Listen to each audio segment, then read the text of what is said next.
एक अत्यंत हृदयद्रावक घटना समोर आली आहे। हा तरुण फिरायला गेला, मात्र काही क्षणातच अत्यंत भयानक अशी घटना घडली। ही घटना पाहून सर्वांचाच भीतीने थरकाप उडाला। ही धक्कादायक घटना भोर तालुक्यातील रायरेश्वर किल्ल्यावरून समोर आली आहे। सागर पांडुरंग वाईगडे वय 25 वर्ष, राहणार हातकणंगले, जिल्हा कोल्हापूर असं या तरुणाचं नाव आहे। या तरुणाला फिरण्याची फार हौस होती। सागर हा 5-6 वर्षांपासून धारातीर्थ यात्रेसाठी जात असे। त्याचं लग्न झालं नव्हतं। तो त्याच्या मामाकडे चांदी काम करत होता। सुट्टी असल्यामुळे सकाळच्या सुमारास 10-12 तरुण गडकोट मोहिमेसाठी रायरेश्वरावर मुक्कामासाठी निघाले होते। सकाळी 9च्या सुमारास सागर व त्याचे मित्र प्रतापगडाकडे जायला निघाले होते।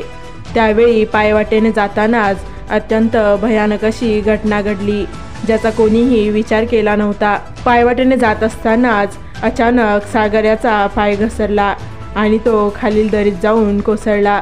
त्याच्या सोबत असलेल्या मित्रांनाही पाहून धक्काच बसला। त्यानंतर त्याच्या सोबत असलेल्या मित्रांनी त्याचा शोध घेतला। पाऊण तासानंतर तो दरीत जखमी अवस्थेत आढळला। त्याला दरीतून बाहेर आणण्यासाठी त्यांना रस्ता सापडला नाही, त्यामुळे ते दरीत फिरत राहिले।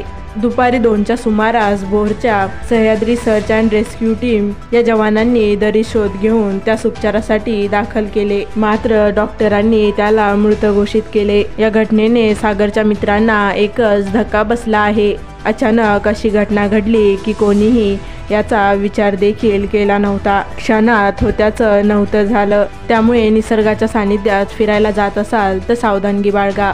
तुमची एक चूक ही तुमच्या जीवावरही बेतू शकते, त्यामुळे काळजी घ्या व सुरक्षित राहा। व अशाच महाराष्ट्रातील ताज्या बातम्या पाहण्यासाठी आपल्या चॅनलला नक्की सबस्क्राईब करा। बातम्या गोळा करायला खूप मेहनत लागते, त्यामुळे चॅनलला नक्की सबस्क्राईब करा व बातमीला लाईक आणि शेअर करायला विसरू नका।